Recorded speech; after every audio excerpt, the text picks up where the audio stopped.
In this video, we're going to go through the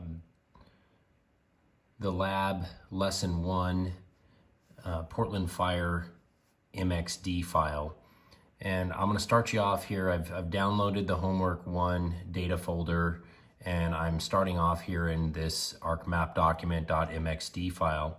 And we did start off, sometimes this happens, sometimes it doesn't, coming from a zipped folder.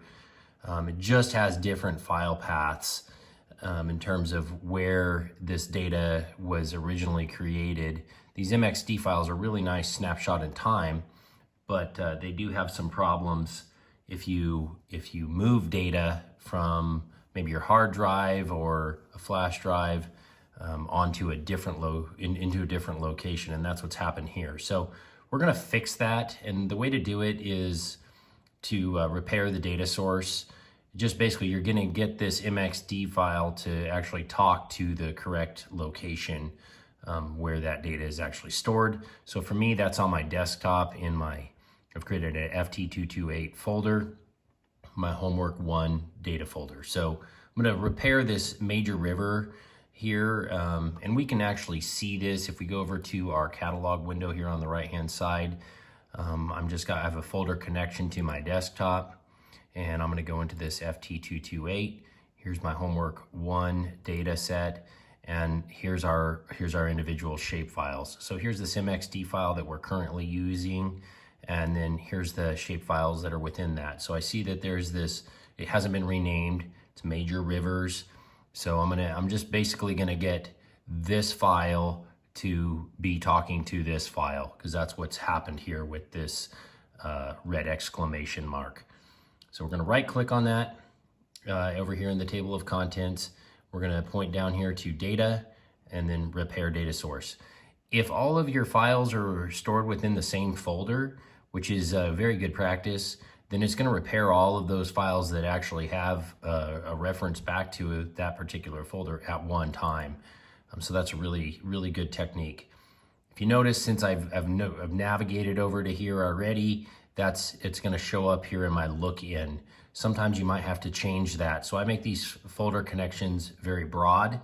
It's just straight here to my desktop. But if you need to make your own new folder connection, that's this connect to folder button, which is extremely important to be able to find your own data.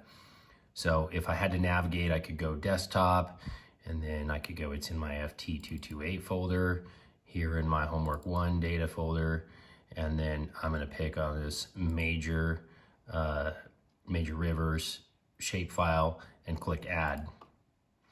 And when I do that, it corrects the individual features within that particular map or ArcMap document. And you can turn on more things here. So, and that was kind of the intent of this first map, is if you turn on the streets, that's kind of rough, with all those streets. So is there a way that you can maybe eliminate some of those streets so that you, don't have so much detail to it? Maybe we would change the way that the fire stations are labeled or identified here. And we also probably should come in and clean up some of these issues here in our legend with differences in fonts and that type of thing. Other than that, just cleaning up the basic parameters of your map is kind of the key element to that first lab. And what I'll do is I'll put up, an example map of what I think would be a decent map for maybe this particular lesson. So hopefully that adds some clarity to correcting the source errors, and then putting together a final map.